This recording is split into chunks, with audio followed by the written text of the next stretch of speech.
Hindi ko naman sinasabi na naiinggit ako, pero parang gano'n na nga.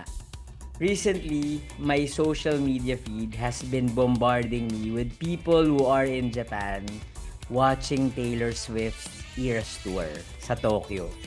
Sobrang happy ko sa kanila at sobrang saya ko na lang din na sige, I'm happily viewing their stories. May slight inggit pero ganun talaga yun eh. Napapasana all na lang talaga ako. Many of those who went there did not go for Taylor's concert alone. Ang daming nagbakasyon na rin sa Tokyo at yung iba nag-side trip sa mga nearby provinces.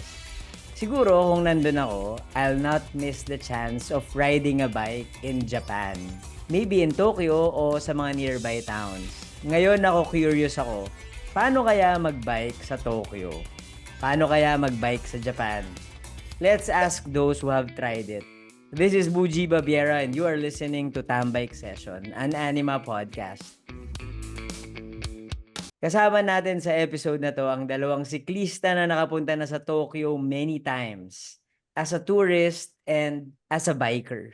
And let's get to know their experience cycling in this incredible city. Hello Marty Salva and Ranen Salumbre. Welcome to Tambike Session. Hello po. Hello. Hello. Magandang gabi po sa inyo. Magandang gabi, magandang umaga, gabi. magandang hapon kung anong oras nyo man ito pinapakinggan. So, ilang beses na ba kayo nakapunta sa Japan? Sino mo? Marty, Ako since 2016, tapos dire-diretso yun yearly. Siguro at least once a year. Udlot lang nung nagka-lockdown, mga 2020. Di ba may ticket pa nga tayo dapat nun, 2019, 2020, si na Marty, hindi na na-refund.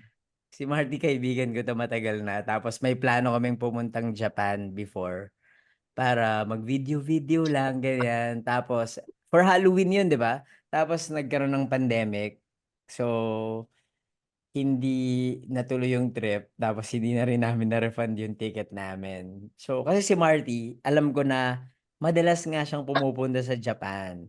So, mga ilang taon kang natigil sa pag-travel to Japan, Marty? Nung since 2020, di ba lockdown? Tapos 21, wala pa rin. 22, hindi ko maalala kung nagpapapayag na ba sila. Pero 23, yun yung huling balik ko. 2023. 2023, anong month? 2023, October. October. October hanggang mid-November ata. Wow, saya. Sana all. Ikaw naman, Ranen, kailan ang huling punta mo sa Japan at nakailang beses ka na sa Land of the Rising Sun? Since 2016 din ako. Tapos parang yearly din, katulad ni Marty. Nax Destiny pala to eh. Kayong dalawa pala yung Parehong tinadhana eh. sa episode na to. Parehas pa kayo ng pangangatawan at Parehas pa kami ng hairstyle na kinuha Yeah. mo. Oo nga, no? Sa mga hindi nakakaalam kay Ranen at kay Marty, long hair tong mga siklista na to. Mga headbangers kami. Headbangers. Ranen, kailan yung huling punta mo sa Japan? So, since 2016, Since 2016, natigil lang din ng pandemic. Itong 2023 lang. tapos kailan ka bumalik? 2023. Halos sabay kami nila nung nag-bike tour sila Marty. Tapos hindi ako natuloy. Nag-solo trip na lang ako. Mm-mm. Yun, nagkita na lang kami doon. So nung 2023, nakabalik ka Oo. din. Mm-mm. Wow. Pero, Ranen tsaka Marty, hindi kayo magkaibigan before pa, di ba? Hindi kayo magkakilala. Kailan ba kayo nagkakilala? Ito lang cycling ng pandemic? Pandemic lang din. Pandemic lang nung time na hindi 2020, mga 2021, di ba? Yun yung time na pwede na ulit mag-bike yung mga tao. Tapos For nagkakakita na leisure. lang. Kasi 2020 lockdown talaga di ba? Walang nakakalabas ganyan. 2021 yun yung time na nagfi-face mask, face shield na yung mga tao. Tapos pinapayagan na nila mag-bike. So doon na yun na, may mga bagong hobby na yung mga tao, may nakikilala silang bagong friends. Ayan, doon ko na-meet si Red. Marty, ikaw, nung 2016, nakapag-bike ka na ba? Or before the pandemic, nakapag-bike ka na ba sa Japan? Oo, kasi may mga bike rentals doon, pero hindi siya sa Tokyo, sa Yokohama. Merong park doon na pwede ka mag-rent ng bike. Yung nirent pa nga namin is tandem bike. So nagre-rent ka lang before ng bike. Oo, nag-rent ako pero hindi as commuter, as ano lang, may park doon na parang sa circle. Yung rerentahan mo yung bike sa park tapos iikot kayo ganun. Mm. Pero itong pandemic, itong 2023, nagdala ka na ng sarili mong bisikleta. Oo, ito dala na namin yung kung ano yung ginagamit namin talaga dito. Sa Dinala na Metro namin doon. Manila, dinala niyo na doon. Okay, ikaw Oo. naman, Ranen, nung 2016, nagba-bike ka na ba nun at nakapag-bike ka na ba sa Japan before the pandemic? 2018 ako nakapag-bike sa Japan nun. Rental din? So, hindi, nagdala ako ng folding bike, yung Brompton. Mm. Tapos, yun, na-explore ko din yung city kaso wala na akong mahanap na videos. So nag-bike ka sa Tokyo nung 2018 na. Oo, 2018 na. Oo, tapos 2018, 2019, nagdadala ka na ng bisikleta doon. Actually 2018 ko lang siya nagawa. I see. Pero itong recent trip mo, 2023, nag-bike ka ba sa Tokyo or hindi? Hindi na ako nag-bike. Naglakad na rin ako. Dahil na-miss ko Naglakad yung ka na. Tokyo eh. Iba rin kasi yung Ah, experience ng may bike ka sa wala. yeah, gets. So I wanna know, lagi nyo kasing binibisita yung country na Japan. What's in Japan na palagi nyo siyang binibisita? Yung mga ibang tao kasi, 'di ba? They'd rather spend their money and their time traveling to a different country than spending it on the same country or the same city again and again. Marty, ikaw, bakit pa ulit-ulit kang nagja-Japan? Kasi unang-una, yun yung pinaka, feeling ko para sa akin, pinaka mayaman na bansa na madaling puntahan. Na easy access para sa mga Pinoy. Kasi una, may piso sale. Tapos nung lumuwag yung restrictions nila yung lumuwag yung visa requirements nila. Ayun. Mm. Tsaka ano, pag mahilig ka manood ng mga Hapon na kung ano-ano, mga anime yan. Parang yun yung yun yung meka ng mga taong mahilig sa ganun. So ikaw ganun ka? Mahilig sa mag-cosplay. Na mahilig ka sa mga anime, mahilig ka sa mga ganun, Oo, mecha mo ang nung mga Japan. high school ganyan. Tapos parang siguro simula nung pagkabata ko, nung nanonood ako alam mo yung O Tokyo? Oo. Alam mo yun? Yung O Tokyo, ewan ko kung alam niyo yun. Para siyang variety show, travel. Yun yung OG na vlog. OG na travel vlog. Yung siya ba yung Pinay na host? Oo. Oo. Doon ko unang-unang natutunan yung what is this? Korewanan desu ka? Siya yung nagtuturo. Tapos parang bata pa lang na-inspire ka na parang, oh, I wanna go to Japan. Oo, elementary pa lang kasi yung nanay ko kinikwento na ano daw siya doon. Parang meron silang company something sa Nagoya. Mm. Tapos kinikwento niya na lagi masarap yung pagkain, malinis yung kalsada, mga ganyan. So, Oh, I see. nung napapanood ko tong O Tokyo, parang sabi ko, ang ganda dito. Nung time na yun, hindi pa ako marunong lumabas ng bahay, hindi nga ako marunong magtumawid ng kalsada. Pero, nandun na sa isip mo na gusto mong pumunta dun sa lugar na yun, balang. Ganda. Ikaw naman, Ranen, bakit ka paulit-ulit pumupuntang Japan? Isang tao na mahilig sa robot, ganyan, sa Gundam, ganyan. Sa anime, yun. Kaya ako siya binabalik-balikan. Kahit na paulit-ulit mong nakikita yung mga statwa ng Gundam, ganyan, Oh, okay lang. actually, pag nandun ako, parang kulang na lang maiyak eh, no? Hindi, joke lang. Kapag nandun ka, kulang na lang maiyak ka lagi. Parang feeling niyo Japanese kayo kung hindi kayo Pilipino. Kwento niyo naman Oo. sa akin, ano yung bike experience ninyo sa Tokyo? Kasi ang dami ko talagang nakikitang IG stories ngayon na nasa Tokyo sila, ganyan. Ang dami ko nakikitang TikTok na pumunta sila sa Eras Tour para manood ng Taylor Swift concert. Pero siyempre tayo bilang mga bikers, gusto nating, uy, parang sarap mag-bike siguro sa Tokyo. Totoo ba na masarap mag-bike sa Tokyo o isa siyang myth? Sa akin parang mix, eh, kasi hindi man nakakatakot yung kotse, yung mga nanay na nakamamachari, Yun yung medyo nakakatakot? oo, dun ako natatakot, eh. Saka before ako pumunta, may friend ako na galing dun na nag-bike, parang sabi niya sa'kin na, "Iwasan mo na lahat na mabangga, 'wag lang yung tao or naka-bike din." Bakit? Siyempre wag ka naman magbabangga, 'di ba? Oo. Bakit?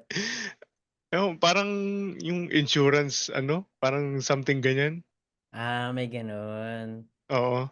I see. Pero Ranen, kamusta ba pagba-bike sa Japan? Parang mas madali ba siya? Kunwari ikukumpara mo siya sa Metro Manila.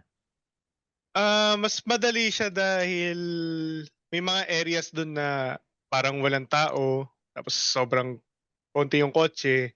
Mm, Kaso 'pag may kotse, dito kasi nasanay tayo 'pag ang dalas bumusina ng mga sasakyan, 'di ba? mm, So, alam mo may sasakyan sa likod. Eh, mm. dun parang i-overtake ka na lang bigla na hindi man lang sila nagbubusina. So, minsan nagugulat ako dun na, Hmm. "Ay, may kotse pala." Pero na-observe mo ba na yung mga Japanese cyclist dun, yung mga nagba-bike sa city na hindi sila nagugulat sa mga ganong ano, bagay? Hindi, eh, kasi mas madalas sila mag-bike sa sidewalk. Ikaw Sa sa ma main road Oo, ka? oo, sa main road ako. Kasi yun nga, iniiwasan ko yung mga mamachari na cyclist. Kasi Oo, minsan ano sila, eh, parang kumbaga medyo reckless sila. mm. Tsaka kailangan ikaw yung tumabi, hindi sila tatabi. Talaga. So, parang may Oo, adjustment period for you as a Filipino. So, mm. puwede naman sa sidewalk mag-bike, puwede rin mag-bike ah, sa Main road road, oo, oo, puwede naman. I see. Nakasama yung mga sasakyan. Ikaw, Mm. Marty, kamusta ang experience mo biking in Tokyo? Ah, mahirap din. Gaya nung sabi ni Ranen, hindi siya yung gaya ng ine-expect ko na, uy, ano to, matagal ng kultura ng mga tao na nagbabike. Maganda yung mga infrastructure nila, ganyan. Mm. Pero sa huli, pag nasubukan mo na, tapos nagbabike ka dito sa Manila, parang ano pa rin eh, mas gamay mo pa rin yung Manila eh. Kasi yun nga, gaya Hmm. nung sabi ni Ran, nung kung nasa Tokyo ka, hindi mo, ang hirap iwasan ng mga, lalo na yung mga nanay na hindi lang yung nanay na mga nakamamachari pero pati yung mga nagbabike to work, ganyan. Kasi kabisado na nila kung paano sila gumalaw dun sa kalsada. Ikaw yung naiiba Ah, dun, ikaw yung naiiba dun sa lugar. So every time na nagbabike ka, pag bigla kang kumanan or kumaliwa, hindi mo alam may bike pala sa gilid mo. So sisimple lang na kayong dalawa. Tapos ang nakakatakot dun sa mga nakamamachari, kasama nila yung anak nila sa harap tsaka sa likod. so 'pag Kaya nabangga mo pag sila nakabangga ka ng isa, tatlo agad yung cargo mo. Ano pa ba? ah. Ano Tsaka mangyayari ano eh, kapag nakabangga ka sa Japan? Siyempre sana naman hindi ka makabangga, 'di ba? Pero alam niyo ba yung maging consequence kapag nakabangga kayo? hindi nga eh. Kaya ayoko nang malaman. Kaya nag-iingat. Todo ingat. Yun yung problema. Parang sobrang ingat mo mag-bike doon kasi takot kang ma-deport dahil Hindi ka gusto mo puwedeng pang mag Yeah, bumalik. totoo yan. Takot hindi kang ka puwedeng ma-deport. mag-rock and roll biking kagaya Hindi ka ng pwedeng, pinaggagawa mo pwede, dito. mahirap maging Jempoy sa lugar na hindi mo kilala yung batas eh. Kasi baka mamaya, yun nga, ma-deport ka ganyan. Sayang naman kung hindi ka na makakabalik. Ma-ban ka Saka pa na ano, bigla, oh. Marty Salva nasa headline, nagbangga ng Mama Chari bike. oh, tsaka yun pa, yung, ano nga ba sasabihin ko? Marami silang rules doon about cyclists kasi nga matagal na rin silang country na kultura yung pagbabike to ganyan. Mm, Kahit ultimo yung mga makikita mo doon mga naka-coat and tie, mukhang abogado pero magbabike papunta to tren, ganyan. mm. So, yun, may kultura sila ng ganun na hindi natin alam mga Pinoy. Kaya dagdag yun dun sa hirap nung adjustments pag nagbabike ka dun. Speaking of trend, bike to trend, puwede ka bang magdala ng bike sa tren? Ah, Ako, kahit oo, safe. basta totally covered yung bike. May tinatawag silang Rinco bag. Sa folding bike Ah, kasi nung dala ko, nagba-bimodal ako. So, oo. trend bike, ganun yung ginawa ko. Kailangan naka-cover pa rin kahit na folding Oo. bike? Mm. Kailangan walang I makitang see. bike part, ganun. I see. So hindi ka papapasukin kapag walang cover? Oo. Kahit within Tokyo lang 'to? Oo. May standard sila sa mga pag-cover ng bike eh. I see, I see. Interesting. So, kakasabi niyo lang din kanina na merong certain culture yung mga Japanese when it comes to bike at iba yung kultura natin dito sa Metro Manila ng pamimisikleta.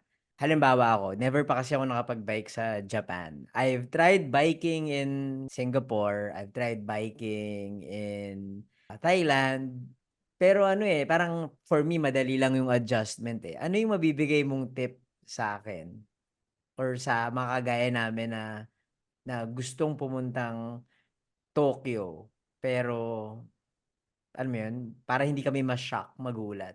Ako ba? Ako muna. Mm.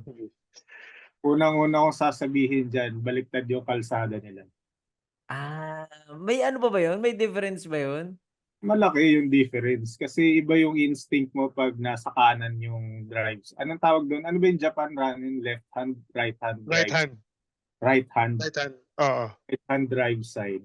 So yung kanan na drive side nila doon is papunta sa basta kabaliktaran siya nung kalye sa Pilipinas. So may times na nung nagbabay kami doon recently, ang daming beses na parang sinasalubong na pala namin yung sasakyan. Kasi, Kasi nga baliktad yung kalsada. Kailangan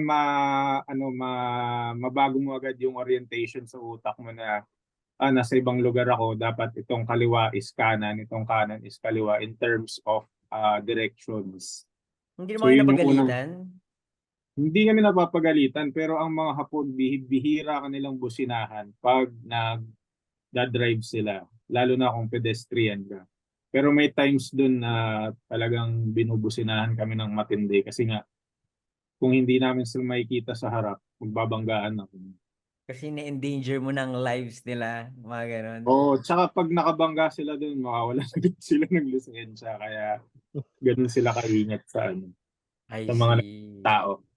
So, ano pa, ikaw, Ranen, meron ka bang madadagdag sa sinabi ni Marty? Ano yung kailangan malaman ng mga first-time bikers na Filipinos? Siguro yun din yung orientation sa sidewalk. Kasi Mm. yun nga nabanggit ko kanina na hindi talaga tatabi yung mga nakamamachari pag mali ka ng lane dun sa bike path sa sidewalk. So Mm. yun lang. Kailangan alam mo rin yung left and right dun na orientation. Marami bang bike shop do'n? Halimbawa, ma-flatan kayo, masiraan? Parang hindi ganun kadami compared dito eh. Parang per city yata dun. Tama ba, Ah, Marty? Parang, Hindi ko sure kasi dito pag naflatan tayo, ang dami-daming oo, ang vulkan. daming Ganyan. vulcanizing.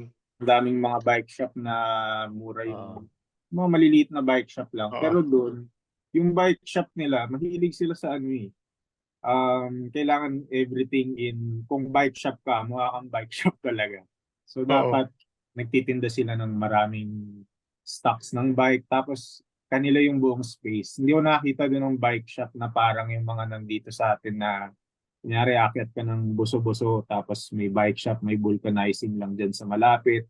Oo. Doon parang para siyang isipin mo every bike shop mukha siyang Bikezilla, Parang, Bikery. parang dealership ng kotse din, di ba? Oo, Kung parang yung mga Hmm. ganun. bike shop dun. Paano 'pag nasiraan ka, kanya-kanya, gano'n? Oo, kasi mahal din ng nila dun eh, yung labor fee nila. So usually kapag cyclist ka na Japanese, alam mo na kung paano mag-ayos ng bike? Oo. Actually, common dun yung makakita ka ng mga mga casual bikers na binabike nila flat yung gulong nila, kalakalawang yung chain. Talaga, talaga? Sobrang common niya. I see. Totoo ba na kailangan mo ipa-register yung bisikleta mo sa Japan? Meron bang gano'n? Nakausap namin diyan yung ano, isang mekaniko ng Blue Lab. Ang sabi niya, Yung sa highly, mga nakikinig dito na hindi familiar, yung Blue Lag ay isang bike shop. Sikat na bike shop sa Japan. Okay, go Marty. nakausap namin siya. Ang sabi niya, kasi nung kasama namin si Jilson Chu, si Jilson yung photographer. Ang sabi, ay natikitan siya ng illegal parking.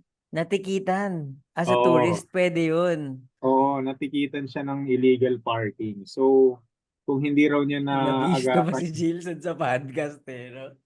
kung hindi niya naagapan yun, hindi alam naman nila yun. Kung hindi niya naagapan yun, baka na-tow daw yung bike niya. May impound.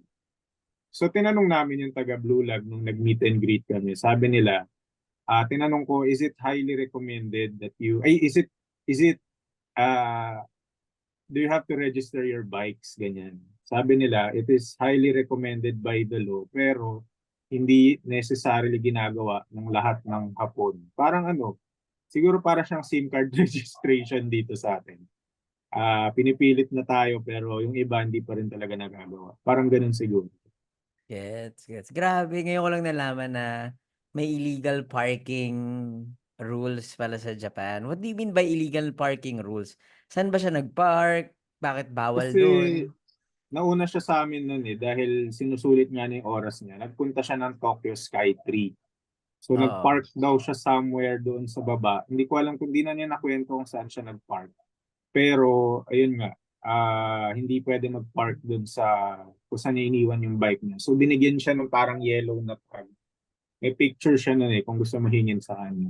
Tapos nakalagay doon, Japanese siya pero pag pinatranslate mo sa Hapon, parang warning siya. Tapos madalas mo makikita yung ganung tag dun sa mga bike na nakaiwan na lang. Yung Mm. parang hindi na nila kasi mahirap mag-dispose ng mga gamit sa Japan. Yung mga bikes nila doon, iniiwan na lang nilang nakakadena sa kung saan-saan. Tapos yun yung usually merong ganung tag kasi matagal na siyang nandun, hindi na siya kiniklaim. So, Ba't ang hindi mangyayari na lang, in-impound? yun, ewan ko kung gaano nakatagal nandun. Pero Kasi isa baka sa hindi pa. problema nila yun kung paano nila ah Yun yung i-dispose nagiging yung mga bike. surplus. Yun yung surplus dito, di ba? Ano, Ren? Oo. So, Pag na-impound, pag natikitan ka, kailangan mong bayaran or warning lang yun? yung kay Gilson, walang kahit anong penalty. Basta warning lang siya. Pero pag hindi I niya see. kinuha on time, doon na mai-impound yung bike niya. Kasi tinanong namin, paano kami hahabulin itong mga police or ng kung sino man kung Turista hindi naman kayo. rehistrado yung bike. Oo. Sabi nila, wala ano lang yan, warning lang yan. Pero kung hindi mo nga nakuha, kukunin nila yung bike mo, dadalhin nila sa kung saan man siya may impound. Doon mo tutubusin. Yan, very good tip from Marty Salva. Huwag basta-bastang mag-park anywhere kung magbabike kayo sa Tokyo dahil baka Recently ma-impound kasi ang bike nyo. naghigpit sila doon parang 2023 lang. Nagbabawas sila ng mga hindi ko alam kung sa Tokyo to pero sa Osaka, nagbabawas sila ng parking areas ng bike. Tapos yun nga, mas humihigpit. Hindi ko alam kung national ano yun or pero I yun, yung isa see. sa mga issues nila. Interesting. Ikaw, Ranen, ano ang maano mo? Ano ang Ay, mabibigay mong tip? yun lang, yung sa orientation lang din ng road, sa cycling path. So far, yun lang. Yung ano ba, yung nakawan ba ng bike? Medyo rampant ba sa Japan? Or safe naman, iwan mo yung bike mo kahit di nakakandado? Actually, nung dala ko yung Brompton ko, nung pumunta ako ng Odaiba, kasi ayoko na dalhin yung bike ko pataas eh. Parang, ewan ko, ba't naisip ko yun yung, sabi ko, YOLO, kung mawala to, experience. Kung hindi, okay lang. So, doon sa may tapat ng Gundam, may bike parking doon. Iniwan ko lang yung bike ko doon. Sabi ko, papasok lang ako ng mall. No way, tas Yun. nawala yung bike mo? Hindi. Hindi naman Andun pa nawala. rin siya. Kasi 'di ba yung Japan, sikat sila sa yung kahit iwan mo yung cellphone mo sa lamesa ng restaurant or ng airport, hindi hindi or hindi siya kukunin ng kahit na sino. So yung Oo. bike, ganun din ba yun? Or nagkakandado pa ba kayo ng bike or hindi na? Ah, pero madalas nagdadala lang ako nung cable lock. Mm. So medyo kampante naman din ako. Mm. Eh, nabanggit sa akin nung tita ko nandun, minsan yung bike na ninanakaw parang ginagamit lang para makapunta from point A to point B. So makikita Ginawa, mo pa rin siya. ginawang parang ano, parang Getaway Hiniram vehicle, lang. di ba? bike sharing. Oo. Minsan daw Ikaw, kasi makikita mo sa train station eh. makikita mo pa din. So, lalagyan mo ng Oo. GPS ang iyong bike para alam mo Oo. kung nasan. Ikaw, Marty, nasabihan ba kayo ng ganong tip na ilock niyo yung bike niyo? Kami, nung unang gabi namin dun sa, hindi to Tokyo pero Nagoya. Nung unang gabi namin dun, nag-park kami dun lang sa may labas nung parang Airbnb namin. Kinabukasan, nandun pa rin naman siya. Tapos eto pa, si Chris, yung kasama namin, nakalayo na kami, nagbike na kami hanggang train station. Malayo na yun, Mm. mga siguro 30 minutes na kaming nagbabike. Noong time na Mhm. gusto na namin sumakay ng tren, dun lang niya na-realize na wala na pala yung backpack niya. Yung What? back yung backpack niya, alam mo saan niya naiwan? Saan? Naiwan niya kung saan kami nang galing, 30 minutes away. So ang nangyari, binalikan niya, Wait, pinaspasan niya. Tapos nung pagbalik niya, nandun pa rin kung saan niya iniwan. Parang Ah, walang pakialam yung mga tao kung ano man good naman. job. Good job. Wala Pero namang yun, nawala so na kung gamit. ikukumpara mo siya sa kaso ng bike, hindi tingin ko any belongings na maiwan mo naman dun, Safe naman. idadalhin dadalhin nila sa sa lost and found. So siguro same sa bike. Kasi nandito ako ngayon, nandiyan yung bike ko, hindi naman nawala nung nandun ka. Hmm, I see. Ikaw, Rena, nagdala ka ng folding bike, 'di ba? mm. Puwede ba siyang ipasok sa mga establishments like restaurants, shopping, establishments? Ang hindi ko lang siya naipasok sa mga masisikip na restaurants saka Mm. dun sa hostel na pinagstayan ko. Mm. So, saan mo siya iniwan kung hindi ka napasok sa hostel? Saan mo iniiwan yung bike mo kung hindi mo napapasok sa hostel? Dun sa tapat ng hostel mismo. Ta's hindi naka-lock o naka-lock naman? Hindi naka-lock. What? Grabe, ta's hindi siya nawala? Mm. Amazing, incredible. Alam mo alam mo na hindi siya mawawala, sinabihan ka ba na, okey lang 'yan, 'wag mo na i-lock o wala, confident ka na lang, YOLO na lang? Actually sa Kyoto 'to, eh, parang sabi lang nila, "Iwan mo lang diyan, okey lang diyan." May parang CCTV naman, ganyan. So hindi siya mawawala. Kasi parang yung Oo. Brompton hindi siya murang bisikleta, eh. Parang hindi Oo. mo siya basta-bastang maiiwan na hindi naka-lock, 'di ba? Saka madaling tangayin yun kasi folding bike yun. Oo, madaling itago and everything. Pero wow, kudos to Japan. Kasi parang 'pag dito sa Metro Manila, nakakatakot iwan, eh. Minsan nga wala pang ilang minuto na, alam mo Oo. 'yun, naka-park lang sa labas ng bakery, tatangay na yung Mm. may tatangay na nung bisikleta mo.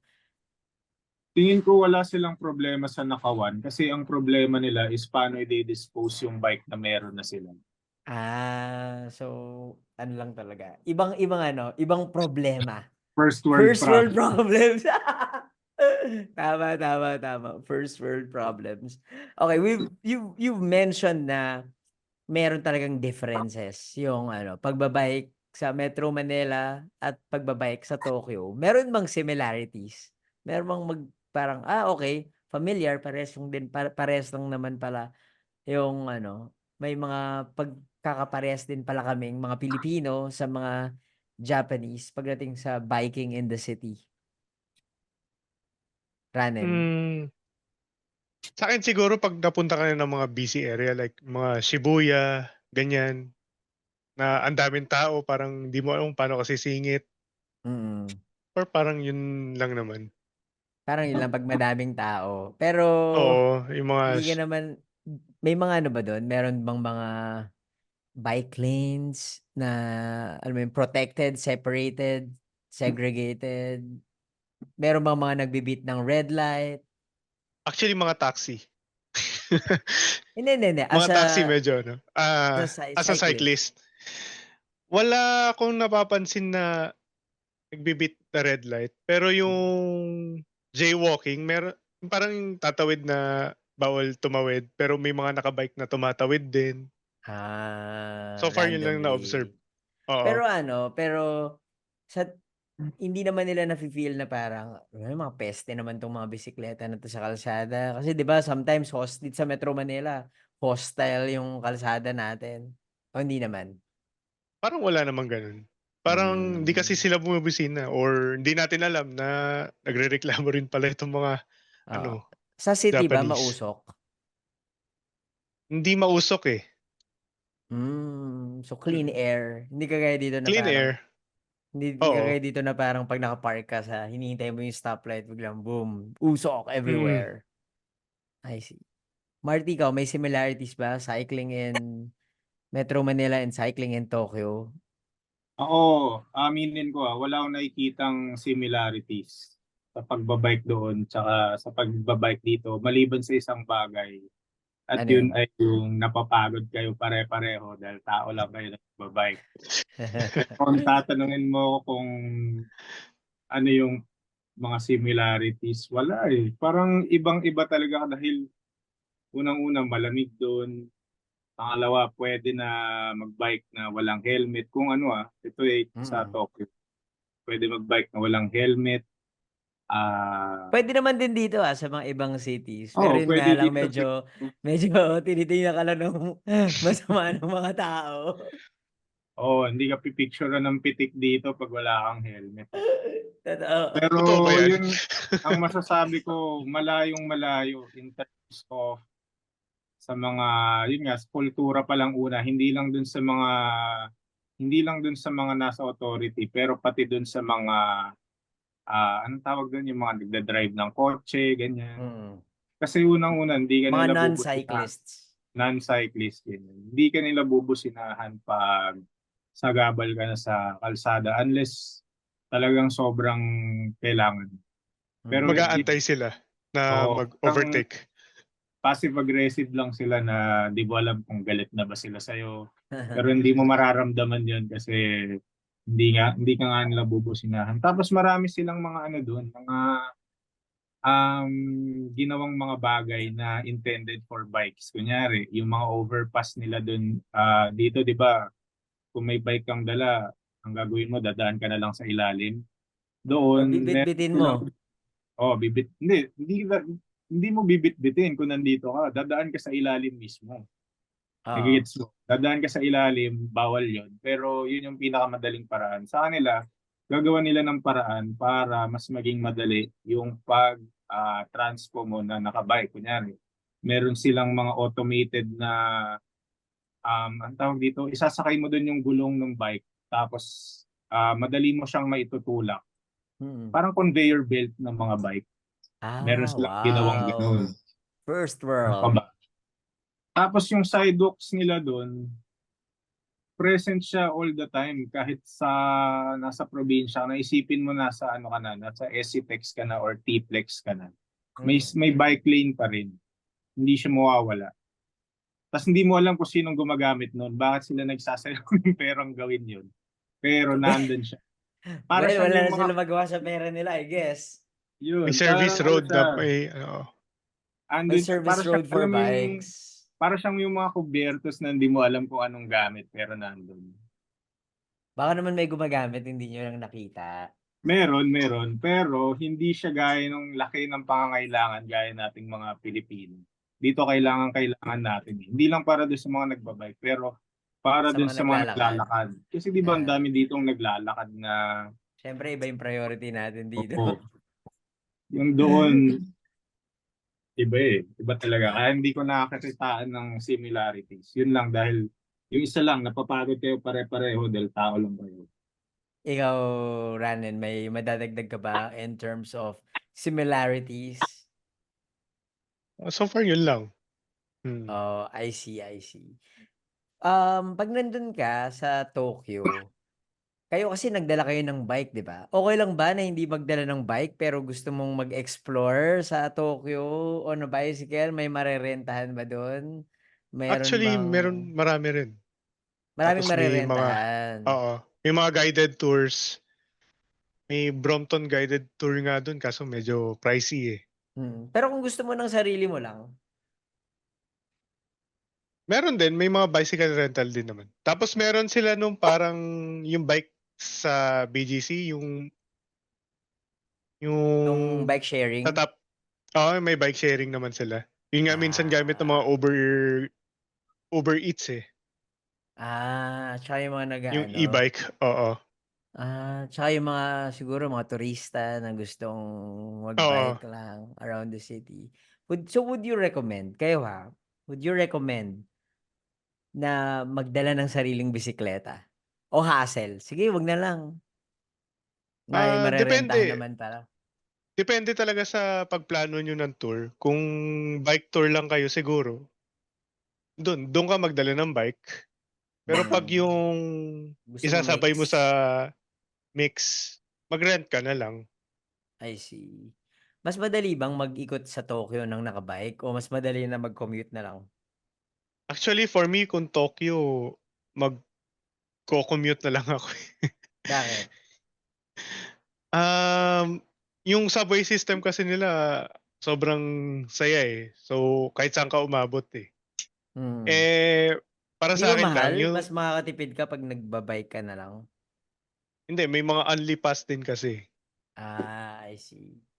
So, parang mas okey yun. Oo, kasi may mga scenic view sa Tokyo medyo malayo so So, saka 'pag pagod yun ka, 'pag gano'n, pagod pagod ka, ka, oo. mas matatagalan ka, I guess. So, parang worth it na lang na mag-ano, magbayad ka for the train. Mm. Ah, Ikaw, Marty, ako ano yung tanong mo? kung Madali, mas ideal ba? kung mas ano, kung mas mare-recommend mo ba na magdala ng bike o mag-rent na lang? Tingin ko kung nasa Tokyo ka, huwag ka na magdala ng bike. Kung nasa probinsya ka, ayun, maganda magdala Ayan, ng oo. bike. Kasi walang stoplight dun eh. Walang titigil ka kung kailan ka mapapagod. Tapos wala rin naman masyadong tao. Tapos maraming mapupuntahan dun na hindi mahirap marating kung hindi ka nakabike. Tapos yun Mhm. namang usapin naman sa Tokyo, kung magdadala pa ako ng bike. Yung Tokyo kasi pwede mo siya i-bike na yung buong kalakhan ng Tokyo. Pwede mong i-tour ng nakabike kung kaya mo kung kaya mo. So ang mangyayari niyan, pag meron kang bike, lagi mong iisipin na hindi, babike ko na lang, pupunta ako ng west side, tapos nakatira ka sa may Akihabara area, pupunta ka ng Shibuya. Pag binike mo yun, kaya. Pero isipin mo, uuwi ka pa. So pagod na pagod ka na kagad. Tapos isipin mo Mga na ilang lang na kilometers yun? para may idea ka, siguro para siyang, hindi ko alam kung ano to, rough estimate lang to. Siguro parang Paranaque to North EDSA. No way, ang Parang layo. dulot-dulot ka. Isipin mo, kung kaya mong makarating from this side to this side ng nakabike, ang mangyayari niyan, kung saan-saan ka napupunta eh. Masaya, pero mapapagod ka kung ayaw mong napapagod. Siguro Tapos okey yan kung Actually, dagdag ko lang, oo. yung area ng Tokyo medyo puro uphill din, eh. Ah, siguro okey yan kung long term ka 'no, na traveler. Pero kung Hmm. kunwari ano lang, mga 4 days ka lang sa Tokyo, parang Ay, baka sobrang konti lang tight, yung oo. oo. saka Well, ano rin depende eh, kung nandun ka sa Tokyo at nagmamadali ka, hindi bike yung totoong dahilan ng travel mo, mauubos yung oras mo kung nakabike ka lang. Kasi ang mm, daming faster na options, gaya ng train, na mm. yun, yung train, mabilis yun sobra. Mm. Pag nakabike ka, mapapahiya yung bike dun sa bilis ng train. At So, hindi ka mapapagod. well, at the end of the day, it really depends on your Oo, goal, 'di depende pa rin ba? sa kung ano yung itinerary mo talaga, ano yung plano mo. Kaya Oo. hindi mo rin masasabi na ano eh. Lagi ka magdala ng bike ideal. Hindi rin. Depende rin sa'yo. Pero, ang maganda na nakabike ka, yung mga nagawa mo na dati, parang very different experience siya I kung see. Tama. kung compare mo dun sa mga ginawa mo na dati. Kasi iba talaga eh. Iba yung nakakagalaw ka ng mabilis. To. Mm. So, Tokyo. Ayan, nakapag-bike na kayo sa Tokyo. Since nandun na rin naman kayo and maybe you have extra days, extra time, would you recommend going out of the main city? Siguro nearby province or alam mo yun, i-bike pack mo na, ganyan. Ay, recently si Marty, bike tour siya outside Tokyo. Si Ranen, ikaw, na-try mo na din ba na mag-bike sa labas ng Tokyo? Would you recommend that? Ah, oo. Kasi ano na rin ako nun eh, na nakakuha pa kasi ako dati nung JR Pass.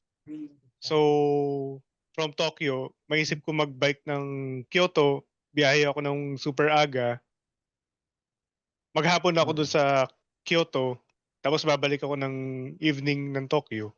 Kasi may bullet train pass eh. Mm. Tapos, ikaw, Marty, Kung ano yun, nakapag-bike na kung from. would you recommend going out of Tokyo? Ako trinay ko yun nung nandun kami kasi sobrang tagal namin dun eh. Wala na kaming ginagawa. So sayang naman na may dala akong bike. Nag-bike ako from Tokyo hanggang Saitama. Siguro yung layo nun mga parang Bulacan, ganyan. Mga nakaano rin ako eh. Siguro 40 or 50 kilometers balikan. Tapos Mm. dumaan lang ako ng ilog. So marami kasing pwedeng daanan na ano eh. Marami pwedeng daanan pag nakabike ka. Pwede kang dumaan dun sa ilog, ganyan. Doon sa ilog, walang stoplight dun. Isipin mo yung Marikina River banks. Dire-diretso lang Sobrang yung haba. umabot ka ng kung saan man maubos yung ilog. Baka nga umabot pa ka ng waterfalls nun kung nagdire-diretso ako.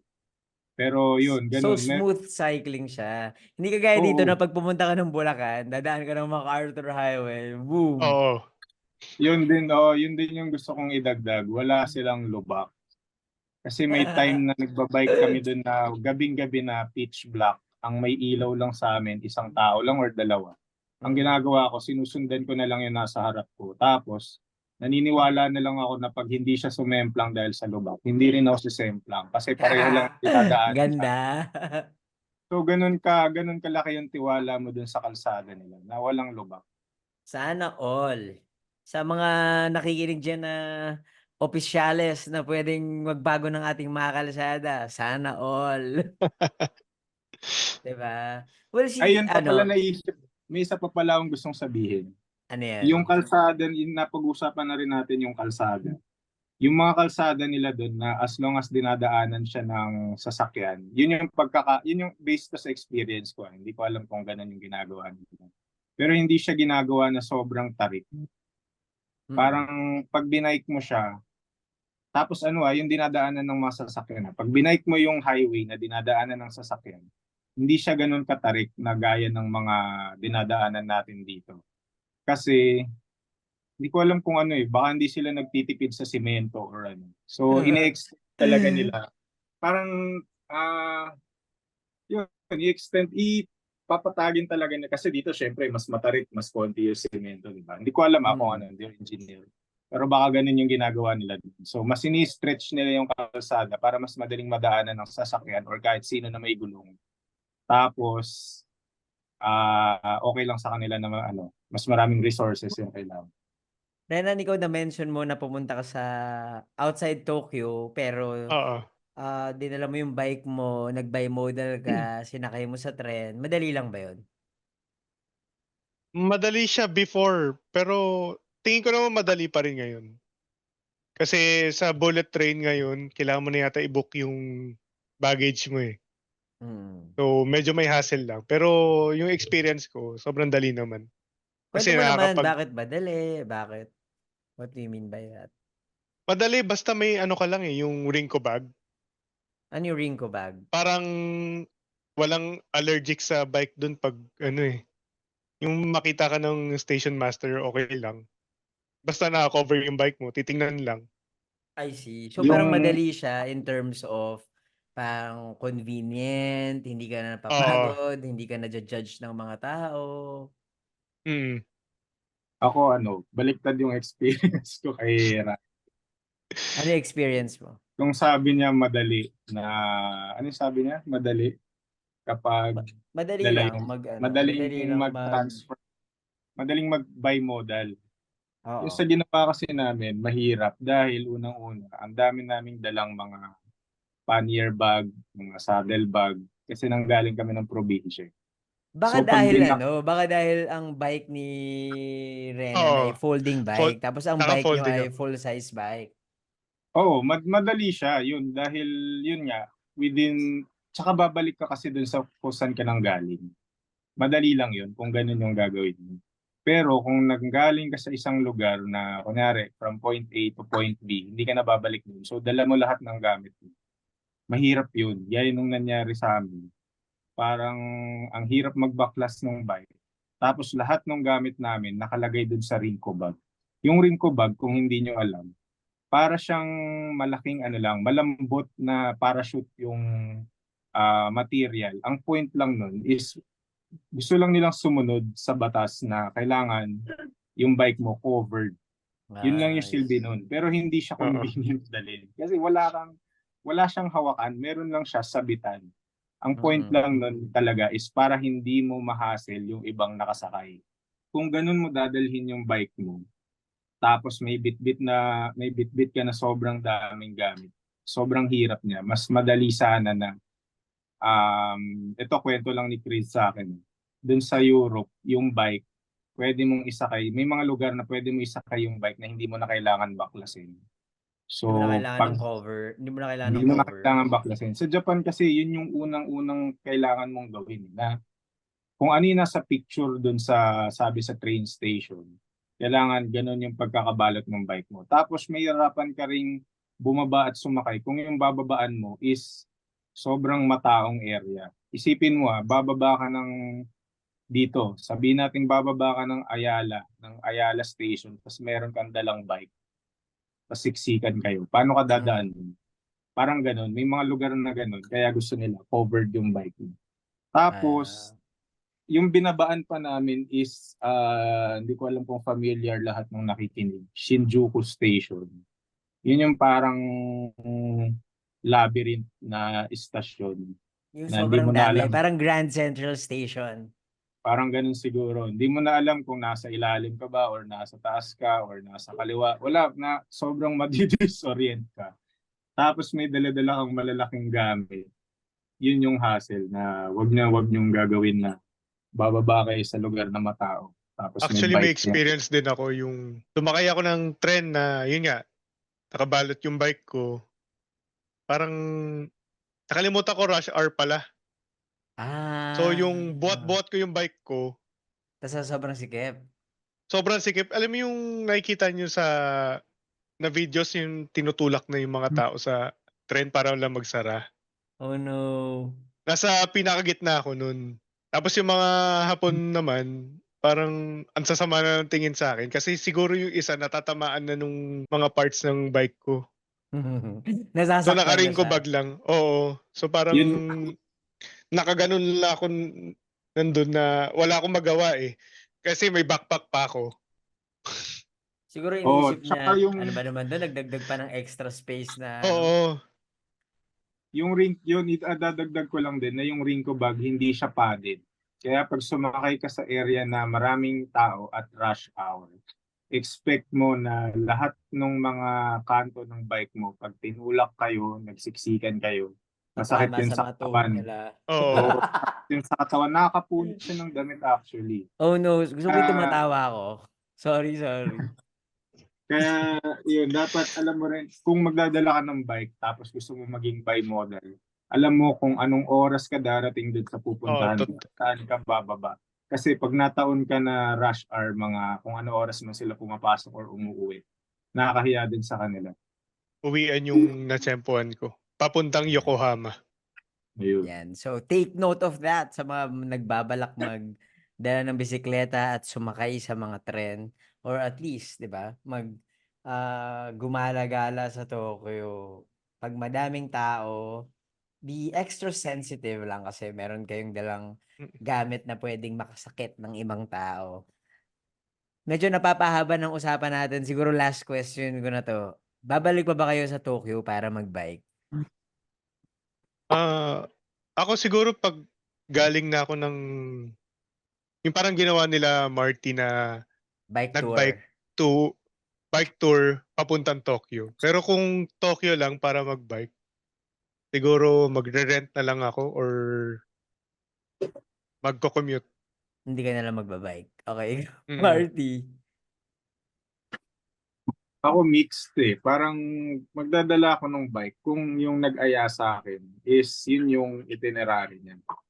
Eh, kung ikaw Mag-bike. lang? Kung ako lang, tas Tokyo, Oo. siguro hindi na lang. Kasi, mga best sagot ko dyan. Hassle kasi siya eh. Yun nga yung unang-una Oo, namin ginawa. Ito hindi to Tokyo ha. Nagoya siya. Yun yung Oo. unang-una nilang gustong gawin. Humanap ng nearest train station na makakasakay kami para makaalis sa city. Kasi Mm. mahirap nga mag-bike sa city.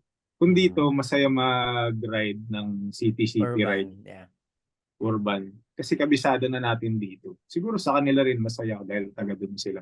Pero kung nandun ka, mahirap pa rin eh. Kasi una, yun nga, kung alam mo lang na mabilis kang makakagalaw, Mm. isipin mo yung mga stoplights parang ano eh, parang kalaban mo sila eh.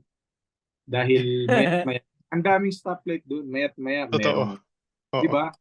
Parang kung isipin mo, kung nasa probinsya ka, dire-diretso lang yun dapat dahil wala kang stoplights. Pero doon, hindi mo pwedeng jempo yun all the way kasi yung mga kasama mong tao, yung mga lokal doon, hindi na ginagawa yun. So, I see. parang nakakahiya naman na ikaw pa yung... Tsaka, syempre, dala-dala mo, ikaw yung nagre-represent ng bansa na pinanggalingan mo. At Sabihin mo dapat na ng ibang matin, sabi 'pag nahuli ka sabihin mo, "No, no, no, no, I'm from Thailand. tapos Sawali ka." sabi niya, where's your passport? Pagkita nila passport kaagad Pilipino. ang hanapin sa'yo. O kaya sabihin mo, "I'm from, ah, I'm from New Indonesia." York. I'm from New York, Cubao. Oo, mga gano'n. Hindi, hindi. Pero Pero I yun, guess it all boils down na ano, na, may different cultures talaga yung pamimisikleta, and I guess as visitors kailangan mag-adjust ka ano, Oo. oh. and Tsaka ano, yun yung napansin kong pinakamalaki talaga na problema pag magdadala ka ng bike, lalo na sa Japan. oo. Kasi unang-una, ibang-iba yung kultura nila sa kultura nating mga Pinoy. At ang laking hindrance nung language barrier. Kasi kung So naiintindihan mo sila, kung nagkakaintindihan kayo, madali namang magtanong. Madaling sakaling masiraan ka, tatanungin mo lang, asan yung nearest bike shop dito? Or ano, saan ako pwede sumakay? Madali mong, mas less yung problems mo kung mm. intindihan mo sila dun sa hindi. Pero naku, mahirap kapag meron nga talagang language barrier. Pero Parang buti ngayon, nakakahiyang magtanong. may technology na ng mga Google Google Translate. Translate. Kaya maswerte yung mga gumagawa ngayon kaysa doon sa mga wala pang ganun. Very, very, very interesting. Ang takeaway ko dito sa usapan natin ay naintriga akong mag-bike sa Japan. Parang it's really fun to explore the city on a bicycle kahit na super different yung cultures ng biking in Manila and biking in Tokyo. And I'm pretty sure those will get to go around Tokyo on a bike will be able to see a different kind of Tokyo na hindi na-experience ng tourist who go by car, walking, or by commuting. Kagaya nga ng sabi ni Ranen tsaka ni Marty, iba talaga yung experience. Tsaka kanya-kanyang fun experience naman talaga. Maraming salamat Marty and Ranen for joining us sa episode na 'to and for sharing your experience. And speaking of sharing ng experience sa Japan, si Marty Salva ay merong ginagawang content ng kanyang recent bike adventure with our friends na sila Marlo Apeles, si Budol Buddy, si Chris and si Jelson, saan ba namin to mapapanood, Marty? Ayun, meron kaming weekly episodes every Monday, 7 p.m. sa aking YouTube channel, Higad Pating. Lagay niyo na lang sa description, Higad Pating. At ayun, nagbike kami from Nagoya to Tokyo. At lahat ng sinasabi ko ngayon mag-a-attest dun sa kung ano man yung nangyari dun sa video. Kaya panoorin. Makikita ba namin ang mga kwento mo? Kagaya ng Makikita mga... mo na makikita mo yung silbi ng Rinco bag na pinagkikwentuhan namin. Parang yun yung yun yung cheat code. Pag wala kang ganun, kailangan, parang yun yung ang tawag dun is parang yun yung interior ng bike. Pag wala Oo. kang ganun, gusto mong magpakalayo-layo. Kailangan meron ganun para pwede kang makauwi. Parang yun yung Gcash mo eh. Kasing halaga siya Galing. ng e-wallet. Ikaw naman, Ranen. Saan ba namin makikita ang mga naging Tokyo adventures mo? Sa Instagram ko, Ranen000. Yeah. Pero di natin alam kung naka-private man siya or hindi. Kung i-accept Oo. ng inyong invitation or hindi. Naka-public yata ako. Si Ranen ang bahala doon. Again, maraming salamat, Marty and Ranen, for sharing your stories dito sa Tambay Session Podcast. And maraming salamat din sa ating mga listeners na umabot hanggang dito sa dulo sa kwentuhan with Marty and Ranen. At sana na-inspire kayo or at least makakapag-strategize kayo kung mag-bike ba kayo sa Tokyo o hindi. To everyone listening, maraming salamat again and sana magkwentuhan tayo sa susunod na episode ng Tambay Session.